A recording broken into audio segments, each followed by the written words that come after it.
Well, I've been a journalist for about 25 years, and I was educated to lie, to betray, and not to tell the truth to the public. But seeing right now, within the last months, how far how the German and American media tries to bring war to the people in Europe, to bring war to Russia. This is a point of no return, and I'm going to stand up and say it is not right what I have done in the past, to manipulate people, to make propaganda against Russia, and it is not right what my colleagues do and have done in the past, because they are bribed to betray the people, not only in Germany, all over Europe. The reason writing this book was that I am very fearful of a new war in Europe, and I don't like to have this situation again, because war is never coming from itself. There is always people behind it to push for war. And this is not only politicians, this is journalists too. And I just have written in the book how we have betrayed in the past our readers just to push for war, and because I don't want this anymore. I'm fed up with this propaganda. We live in a banana republic and not in a democratic country where we have press freedom, where we have human rights. If you see the German media, especially my colleagues who day by day write against the Russians, who are in transatlantic organizations and who are supported by the United States to do so, well, people like me, I became an honorary citizen of the state of Oklahoma in the United States. Just why? Just because I write pro-American. I wrote pro-American. I was supported by the Central Intelligence Agency, by the CIA. Why? Because I should be pro-American.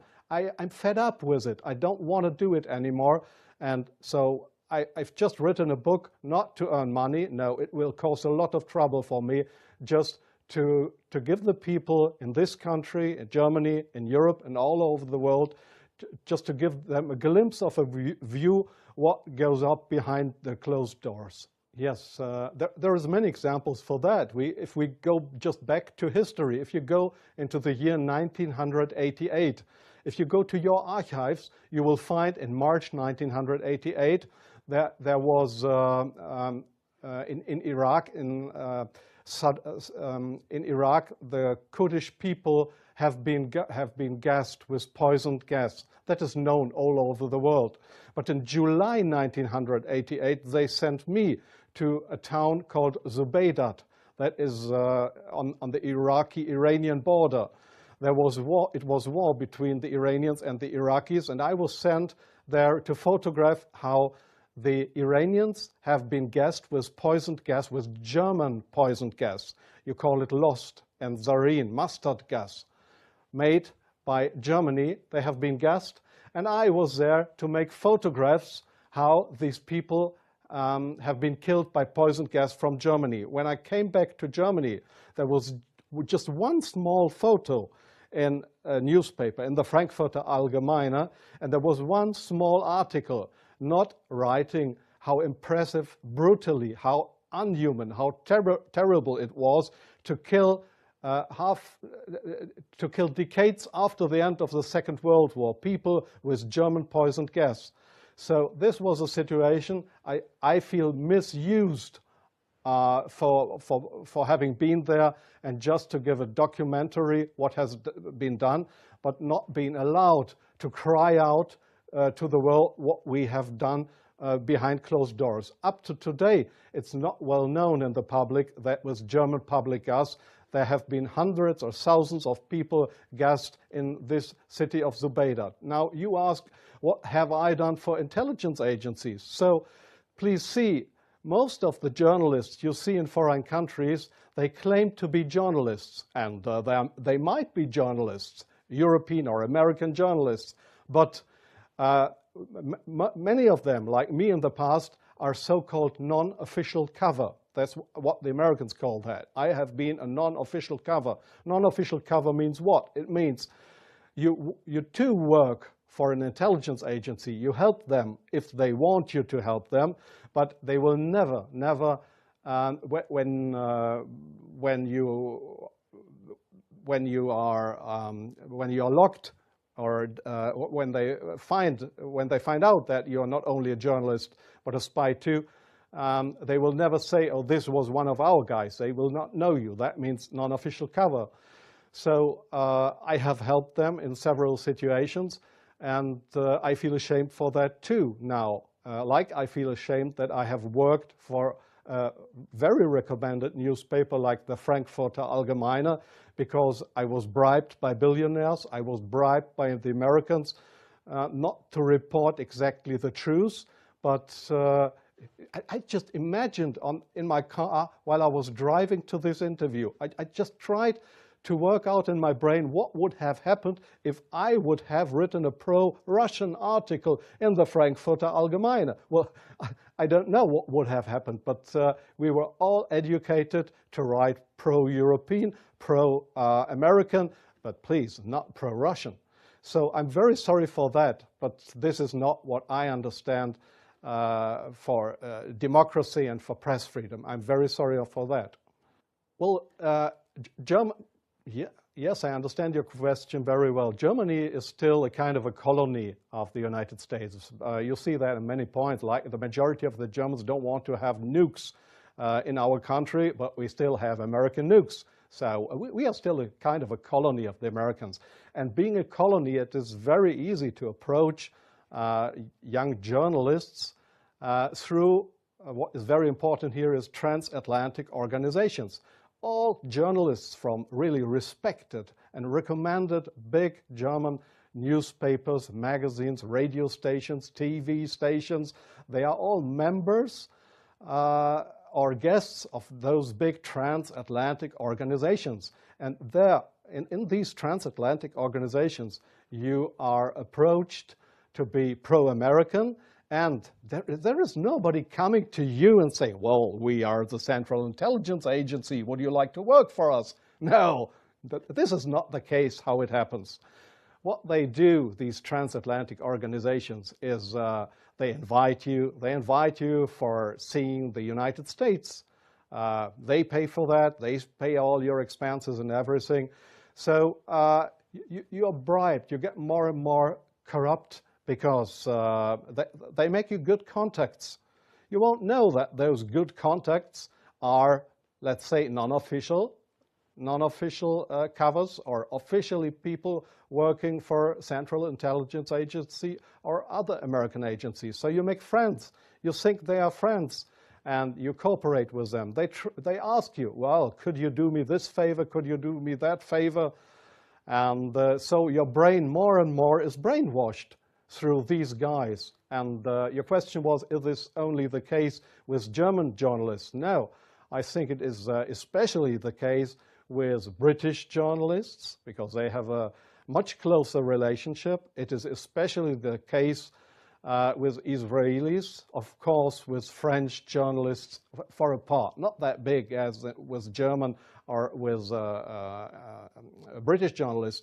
It is the case for Australian journalists, for journalists from New Zealand, from Taiwan, well, there is many countries in the Arab world, like Jordan, for example, like Oman, the Sultanate of Oman. There is many countries where this happens, where you find people to claim they are respected journalists, but if you look behind them, you'll find they are puppets on a string of the Central Intelligence Agency. I'm sorry in interrupting you. I'll give you one example. Sometimes the intelligence agencies, they come to your office and want you to write an article. I give you an example not from strange other journalists, from me myself. I've just forgotten the year. I just remember that the German Foreign Intelligence, Bundesnachrichtendienst, it is just a sister organization of the Central Intelligence Agency. It was founded by the American Intelligence Agency. So one day the BND, this German Foreign Intelligence Agency, came to my office at the Frankfurter Allgemeine in Frankfurt. And they wanted me to write an article about Libya and about Colonel Muammar Gaddafi. I had absolutely no secret informations regarding Colonel Muammar Gaddafi and Libya. But they gave me all these secret informations, and they just wanted me to write, to sign the article with my name. I did that, but it was an article that was published in the Frankfurter Allgemeine that originally came from the Bundesnachrichtendienst, from the German Foreign Intelligence Agency. So do you really think that this is journalism, intelligence agencies writing articles? Oh yes, that article, I have reprinted it partly in my book. That article was how Libya and Colonel Muammar Gaddafi, how he secretly tried to build a poison gas factory. I think in Rabta was the name, yeah. And I got all those informations. It was a story that was printed worldwide 2 days later.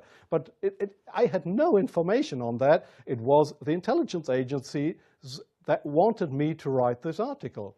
So, but this is not the way journalism should work, that intelligence agencies, that they decide what is printed and what not. If I say no, I give you an example from a very good example if you say no. Well, we have a rescue unit in Germany with helicopters for traffic accidents.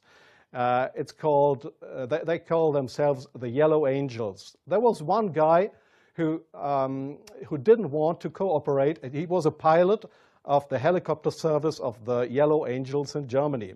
This guy said no to the Foreign Intelligence Service, Bundesnachrichtendienst, when they approached him and wanted him as a non-official cover to work for the German Foreign Intelligence Agency, under, just to pretend to be somebody from the Yellow Angels. So what happened was that he lost his job. And the court in Germany, the judge decided that they were right, because such a guy could not be trusted. He was kicked off his job because he didn't cooperate with the Foreign Intelligence Service. So I knew what would happen if I would not cooperate with intelligence services.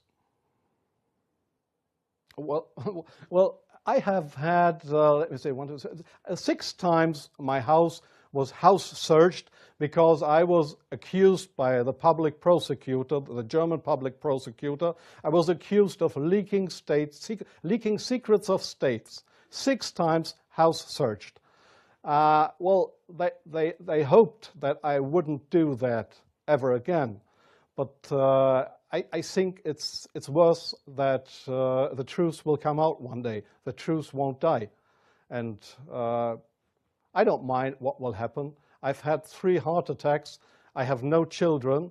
So if they want to bring me to court or to prison, so it's worse for the truth.